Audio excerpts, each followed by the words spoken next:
Enlightenment nowadays is conceived as the spiritual word for freedom. And as far as non-duality is concerned, freedom is a synonym for unconditional. Freedom can't be pinned down, it can't be grasped, it can't be held onto, it can't be limited. By being free, it's the opposite of all of those things. So freedom is boundless. In order to hold on to something, it has to be limited, it has to be finite, it has to be conditional. So when people speak of enlightenment, usually it's conceived of as something that you can have, that you can get, or that you can become. I can become enlightened. But really, enlightenment, meaning freedom, is everything. Enlightenment is all there is. There is only enlightenment.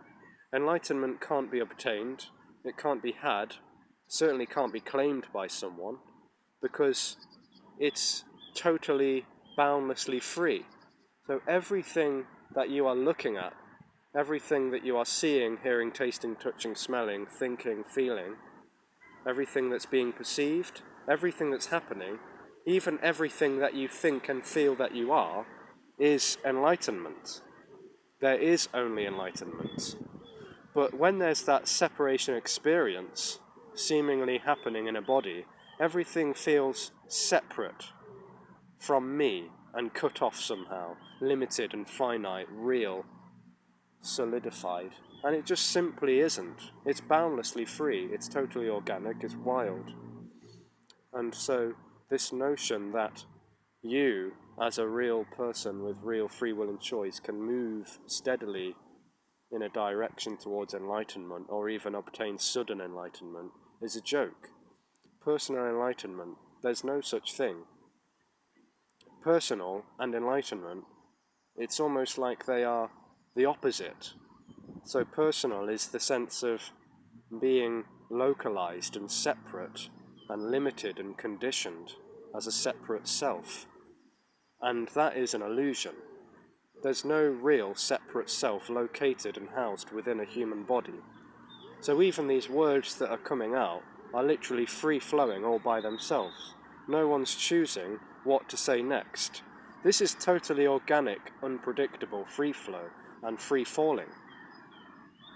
And that simply becomes more and more obvious as this sort of energy that feels like it's real and local in the body. When that energy seems to collapse and fade, then it's totally obvious that what was longed for, whether you call it enlightenment, the kingdom of God, or just simply happiness, fulfillment, what was longed for this whole time has never actually left you. It's never gone away. It was never at a distance. What was longed for has always been. The beloved, the divine, the kingdom of God, whatever you want to call it, whether it's wrapped up in religious or spiritual language, or whether it's just the simple language of fulfillment. It's actually, it's this.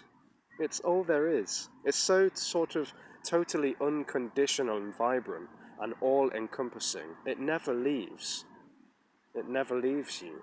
The only sense that it feels lost is when there's a sense that I need to be looking for it. I need to be working on myself. I need to be clearing my chakras, doing inner child work.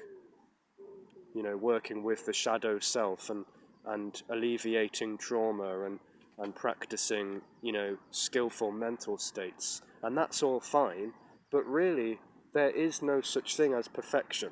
There is no such thing as better or worse, bad, good, right, wrong. This all lives in the story of me, with my free will, volition and choice, moving in a path towards something better. And that is totally resistant to what is. And what is already is totally, unconditionally and boundlessly free. It's not limited by time or space. It's not limited by consciousness or experience. It's not limited, period. And so this communication, although it doesn't teach anything or or prescribe anything, because it doesn't see anything wrong with anything, or that this wholeness could be made more whole. It's already totally fulfilled, and therefore there's no teaching arising. But it's simply illuminating and exposing that what you long for, what you have been seemingly looking for and seeking your whole apparent life, is staring and shouting at you in the face this very instant. Not necessarily by these words, but everything that's happening is what's longed for. So the dream is that what's longed for is somewhere else or somewhen else. But if we're talking about enlightenment as unconditional freedom, how could that be limited by being in the future? There is no future. How could it be limited by being an event? There is no other event other than what is unfolding already organically by itself. This is unlimited. This is the sort of total unconditional love and free-flowing, organic, radiant aliveness that you're looking for. It's everywhere. It's you. It's all that is. It's all that is. Unconditional freedom, enlightenment, is everything. That's not claimed by someone. It's just all there is. It's everything. Much love.